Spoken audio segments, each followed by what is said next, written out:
So we can all dream, can we? That doesn't mean dreams will come true, especially not with people like Alistair Overeem anyway. But he's an excellent fighter, not to disrespect him, but I hope that he learns his lesson, but we'll see. We'll see how he matures as time goes along. Now, in the co-main event, that was anything but eventful, as I would say, as Rashad Evans, former UFC lightweight champion, went against Antonio Nogueira, or they call him Lil Nog, in the, of course, light heavyweight fight. And the winner is by unanimous decision, Antonio Nogueira. Basically what happened was Rashad, I mean, it looked more like a patty cake than an actual fight, okay? I mean, when, how do I say it? Why do I say patty cake? Because Joe Rogan was all saying that, you know, every time Rashad would go, was measuring, he was patty caking, you know, Lil Nog's jabs. Of course, the jabs went to and hit Rashad Evans, and of course, an excellent boxer as Nogueira was. Rashad Evans didn't do a lot in this fight either. I mean, he didn't do any more leg kicks. He didn't try to take him down. He did, but it got stuffed. He didn't do enough of that. And like I said, he just did too much patty caking someone else's like jabs, and not enough, you know, counter striking to it. Even though he did some good strikes, more so in the end of the third round, but it was too little, too late. And I mean, it was not one of the best fights I've seen. It's not one of the best fights that has happened in a long time. It was not eventful at all. I mean, it was just too much patty caking going on with the jabs. Too much of this, not enough of this, you know? I don't know. I mean, and like I said, Rashad Evans is one of those guys that's usually very explosive with his strikes and his punches. I don't know what got into him tonight. Not to say that, not to take anything away from Nogueira, but Nogueira, of course, really did his thing tonight. He did what he had to do. And I don't know what this patty cake with this thing with Rashad Evans. I mean, I don't know if he lost his swag because he got beat up by John Jones, or he got knocked out by, what's his name? Leonardo Machida in a bad way. I don't know, but he needs to find out a way to get his stuff back on track, and maybe he needs to learn how to counteract those jabs rather than you're learning just doing patty cake. Maybe he just needs to slap him down and then throw a punch. I don't know what he needs to do. I'm not a coach. I'm not part of his team. And, you know, quite disappointing performance. And a lot of holes in the game by these guys. I mean, both of them even exposed, the game's exposed. I mean, as far as Nogueira's kick is concerned, what Joe Rogan said, it does look kind of weird. It did hit, but it was not effective. Basically, I guess, is that what I'm saying is his jiu-jitsu is good, his boxing is good, but I guess Nogueira's kicking is shit, as I hate to say it that way. It is. It's not necessarily good. It's not that effective, but it did win them points. So I guess that's it right there.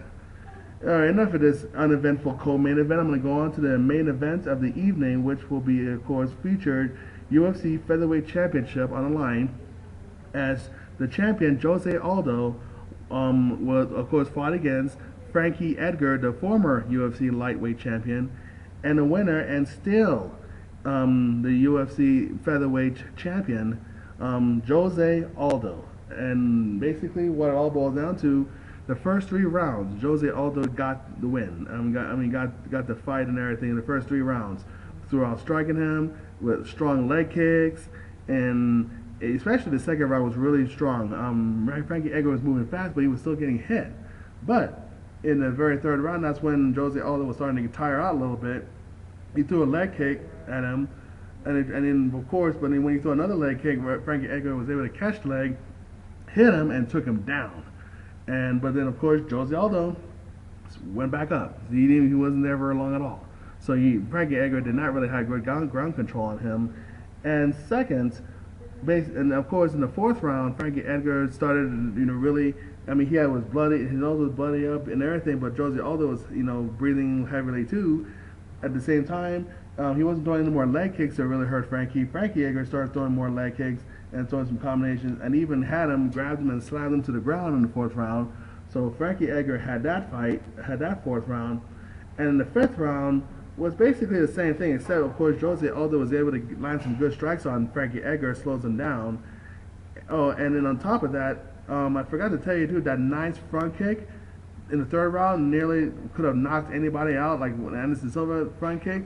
Man, that hurt Frankie Edgar too. But like I said, it was not enough. Frankie Edgar did a lot, but it didn't. It was not enough in the fifth round to do what he had to do. Plus, when Jose, of course, hit him, slowed him down greatly. So wow. And of course, when it came down to the judge's decision, they all awarded him the unanimous decision victory over Frankie Edgar. Wow, and if Frankie Edgar would have won this tonight, he would have been another person who would have won a title, actually 2 different championships title in different weight classes. But it wasn't meant to be tonight. It didn't go to Jersey, and it's staying in Brazil. So once again, Jose Aldo walks away undefeated in the UFC and still the UFC featherweight champion. So, wow, what a night. Dominant, that's what I'm talking about, guys. Dominant Brazilian performances from the Brazilian fighters in the pay-per-view event. Of course, over the exception, of course, with Joseph Benavidez, who was, of course, of a Hispanic origin. Any event, wow, this was quite a night, except for the co-main event. Everything else was pretty good. The fights were was pretty good. And like I said, the main event fight was exciting. It was action-packed, so I'm glad to be able to witness it. Anyways, I'm gonna get going. As you can see, I decided to have a different set tonight, since it's just to change things up a little bit. Any event, and I also want to say thank you to the people who are allowing me to film this. Thank you, guys. There's the people who are allowing me to film this in this place. So, any event, take care, everybody. My name is Bear Thunder Heart, and I'm gonna get going. So, take care, everybody. Be safe, and many blessings to you all. Healing, it is all that is.